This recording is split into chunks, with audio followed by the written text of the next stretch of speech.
Hey everyone, Gill Gross here. Post-match, Novak Djokovic versus Jannik Sinner, Australian Open 2024 semifinal. If you're not here for spoilers, click off the video. Jannik Sinner has defeated Novak Djokovic in Novak Djokovic's house. He advances to his first career major final with a 4-set win over Novak, with a vast amount of historical significance. I don't know if I can do it justice with a couple of tidbits, but here is an attempt. It's the first time that Djokovic has ever played a Slam Best of 5 without a break point generated. That is a 417 match sample size. First time that's ever happened. It is the first time that Djokovic has lost after advancing past the Australian Open quarterfinals. And it was the 11th time he'd done that. It is the first time that Novak has lost at the Australian Open period since 2018. He was on a 33-match win streak. It is the first time there won't be a member of the Big Three in the Australian Open final since 2005. But for Jannik, obviously, most importantly, he will get a chance on Sunday to win his first major title. As I'm recording this, Zverev is up 2-0 on Daniil Medvedev. I just had to record this one before that match was over because I have to get things going here because I'm running on fumes. Okay, the discourse when it comes to this match is going to be messy. Djokovic called it one of the worst slam performances that he can remember. He said he was shocked at his level and not in a good way. And after watching the match, I don't think anybody is really very surprised that Novak said that. At the same time, Jannik Sinner is having a moment here that everybody wants to celebrate. Everybody should want to celebrate. He deserves his flowers. So I would say, in simple terms, it's not fair to use one point to knock down the other, especially because there's a greater context with Sinner here that doesn't just exist in the vacuum of this singular match. So Djokovic didn't play well, yes. I don't think anybody should be arguing against that. But I also think everybody should be acknowledging that Sinner has become an absolute force to be reckoned with, and he has made himself simply inevitable with the level that he's bringing. So I just want to say that off the top. What was the key to this match? What was the key to this 4-set victory for Sinner? Got to talk about errors. Got to start with talking about the game of errors, which is a game that in this very head-to-head was a game that Novak Djokovic was able to win over and over again in their early meetings. Just who's going to be more solid and limit their mistakes.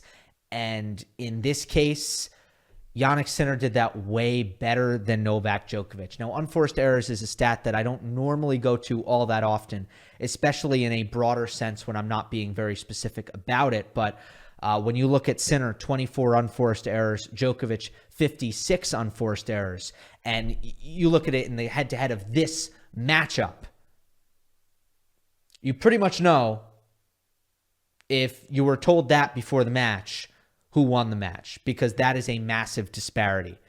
And this is not one of those head-to-heads where there's a big gap in firepower where one player can afford to make double the unforced errors as the other and still win the match. So let's talk about errors. And first, I think it's important to note when you talk about the unforced error statistic, you got to put it in a rate to really understand it. So how erratic was Djokovic in this match? Well, 24% of the total points in this match were Djokovic unforced errors, resulted in Djokovic unforced errors, with an acknowledgement that the scoring of unforced errors there's a subjectivity to it. There's a margin of error to it. But 24% of points. What was that in Novak's previous match? Well, versus Fritz, it was 10%. Mannarino, 12%. Echeverry, 19%. Popyrin, 14%. Prismic, 19%. Djokovic had a couple of matches where it was pretty high, 19%. And Novak, as he said in his press conference after this one, he played some matches that he didn't feel all that good about his level. Throughout these couple weeks. But still, there's pretty big difference even if you look at 24% versus 19%. It's actually like a 25% increase right there almost. So yeah, it was a much more erratic Djokovic. It was an atypically erratic Djokovic. But also, I think Sinner on the other side has never looked so much like Djokovic at his best. Because Sinner was able to win the game of errors while simultaneously applying constant offensive pressure. And the way he was going about his tennis, I think, contributed to this. And that comes down to the things that stood out to me, particularly in the first two sets for Sinner rather. There is movement and end range defense that turns points around and forces his opponents to go for more. Sinner has reached that level. There is elite returning, elite by every standard. How many returns are going in the court? How many returns are landing deep? How many returns have enough pace on them to rush the opponent? Sinner is achieving high marks in every aspect and did so in points of this match with his return of serve. And then you have sound decision-making. You need a certain level of discipline in your shot selection in order to remain consistent. So that's the big three for me. It's movement, defense, which are married, and then it's returning, and then it's decision-making, shot selection. And when you have those three all working together, you're doing all those things well. I think you're getting to a point where you are making your opponent look a lot worse because you are forcing them to come up with something great in order to win the point all the time. And that is why so often, especially for a untrained eye, like this is kind of the story of Novak Djokovic's career, especially earlier on, where some people are like, why does everybody play so bad against Novak? Right? I think Djokovic has gotten that throughout his career with people who watch and they don't understand why he's winning so much. Well, it's these things that are making it so that a wider share of points are resulting in opponent errors. Sinner is doing all these things at such a high level. I'm not saying it makes it, it excuses Djokovic making as many mistakes as he did, but what I am saying is that Sinner is doing things, not just in this match, but in every match now, that are going to make it so that his opponents are making more errors. That's all.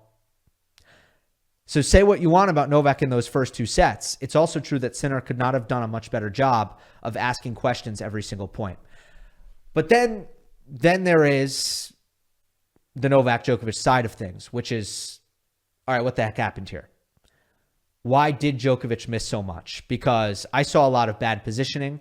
I saw a lot of bad balance. I saw a lot of bad timing. I saw some deceleration on the ground strokes at times.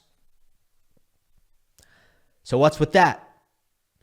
I don't think there's one theory that in itself is clearly correct. I'm sorry, I wish I had it. I don't. Who knows? Maybe Djokovic doesn't. Maybe he has it. I was hoping maybe he'd say it. I waited until the press conference happened. But I don't think he did. So, first of all, it was windy. And I'm going to throw theories out. Again, I don't think one of these is the one. But it was windy. I do think playing in wind is one of Novak Djokovic's true weaknesses. I have always said this. I think for some reason, he does not do a very good job of kind of calibrating his positioning and adjusting to his, timing and achieving the ideal contact points in windy conditions. Obviously, those things are all harder in wind for all players, but I do think that others are able to, compared to Novak, sometimes just cope with it a little bit better. Sinner tactics. Let me rephrase this. The tactics that Djokovic likely came onto court looking to deploy, that might be a factor. Because let's remember that Djokovic played a style when he beat Sinner last year in the year-end championship final. tactics that were unbelievably aggressive. Redlining kind of stuff, although I don't like to use the term redlining. If you can maintain it for long periods of time, then it's not redlining. But perhaps Novak felt like he was not as quick to reel in his targets and play to safer locations on the court and maybe just make Sinner come up with something, because that would really go against what he felt he had to do in the matchup. So he felt instead of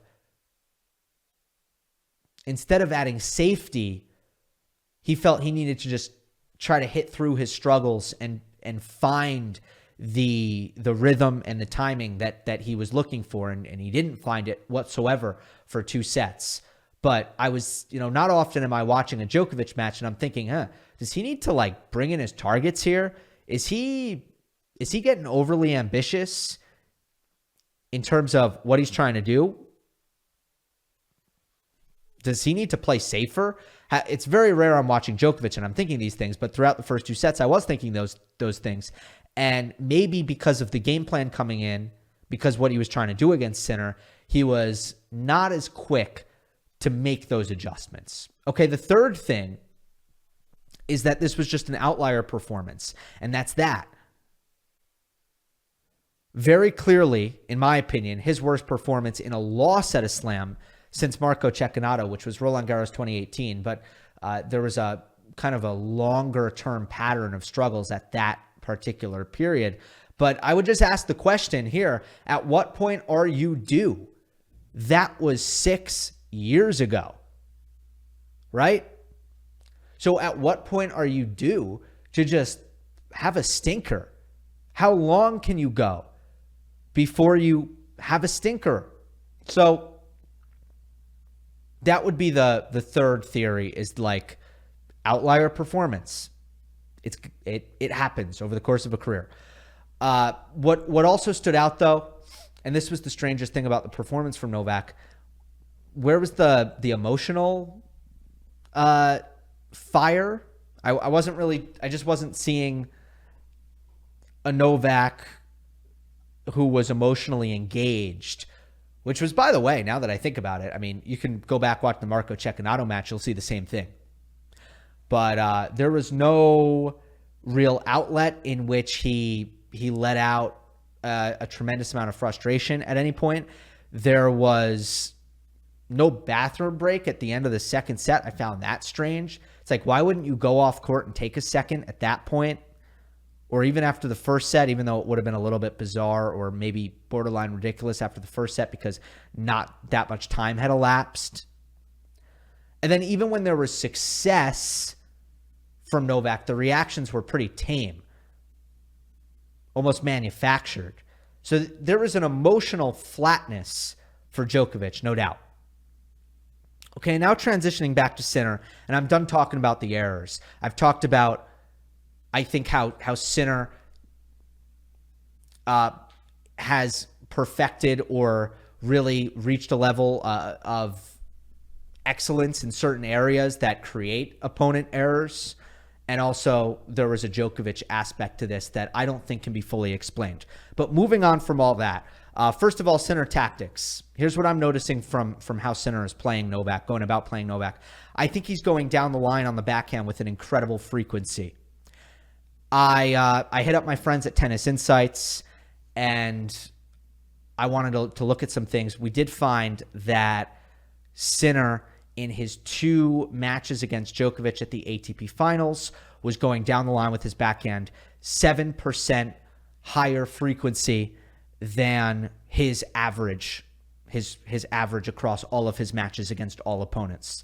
So there is an increase in backhands down the line for Sinner. By the way, Australian Open data is not a part of this because of reasons that have to do with business stuff, like rights stuff.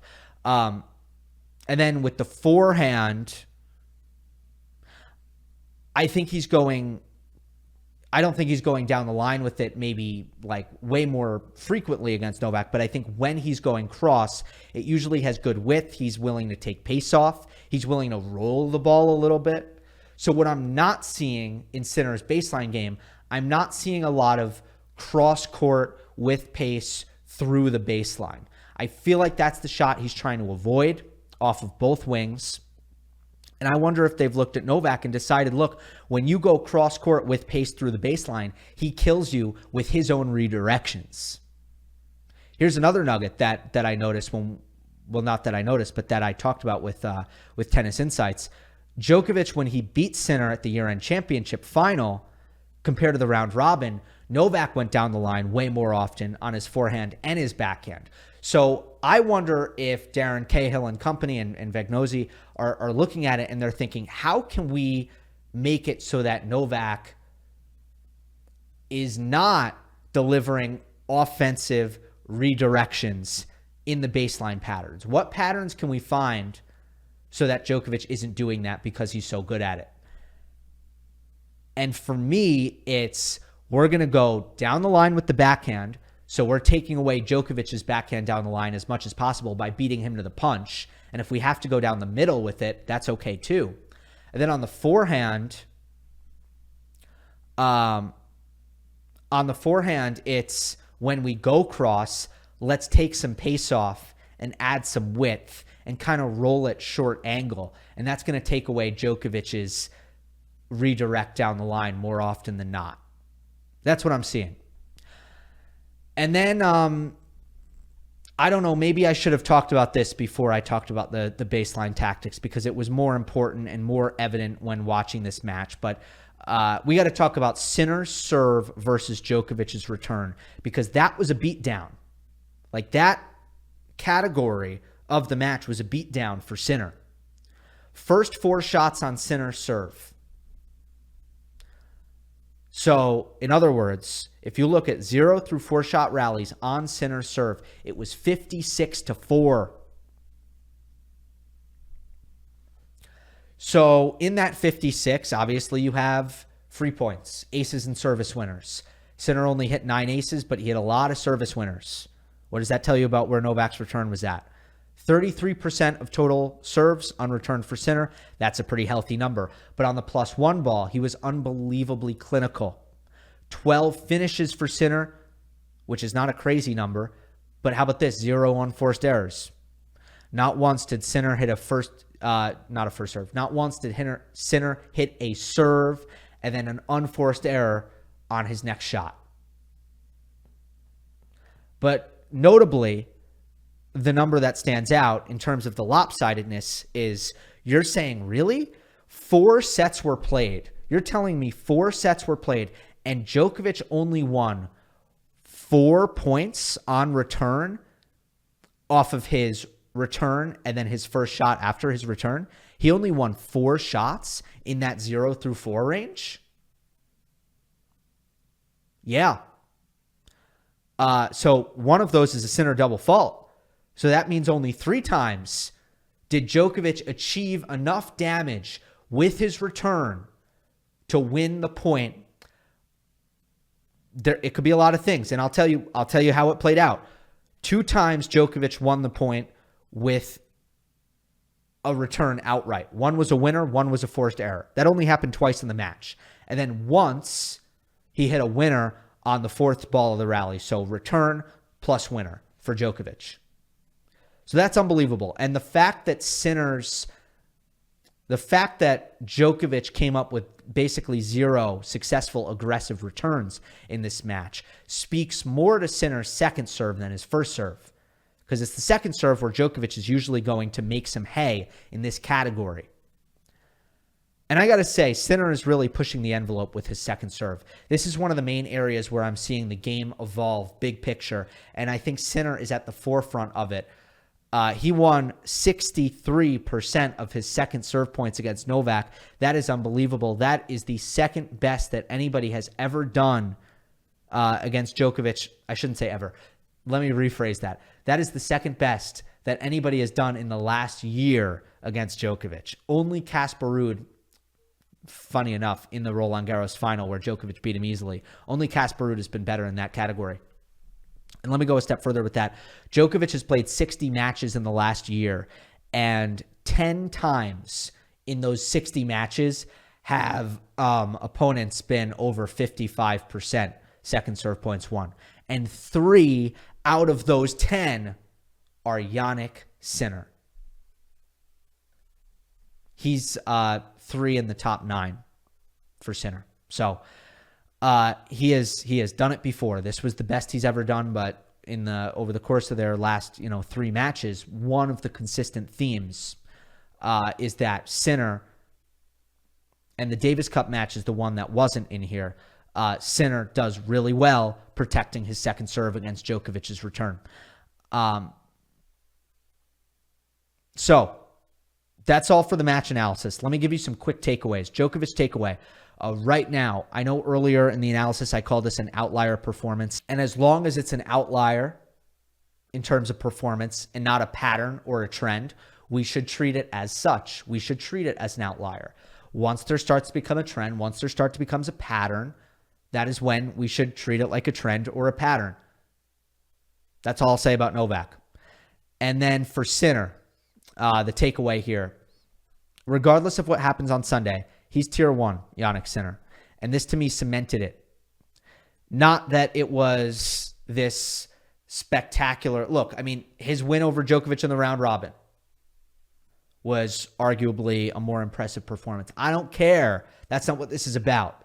This is about checking boxes. This is about what I needed to see from Sinner in order for me to consider him tier 1 on the current tour. And that thing is, I need to see an impressive slam run. You can't just keep moving the goalposts, and I'm not about to. And I don't think you need to win a slam to be tier 1 either. So I've seen enough from Sinner. This was kind of the last box that I felt like he needed to check. He's checked it. And as far as I'm concerned, if you're grouping the top of the men's game right now, Jannik Sinner is in that top group, period. Hope you enjoyed. Don't forget to subscribe. I'll see you next time.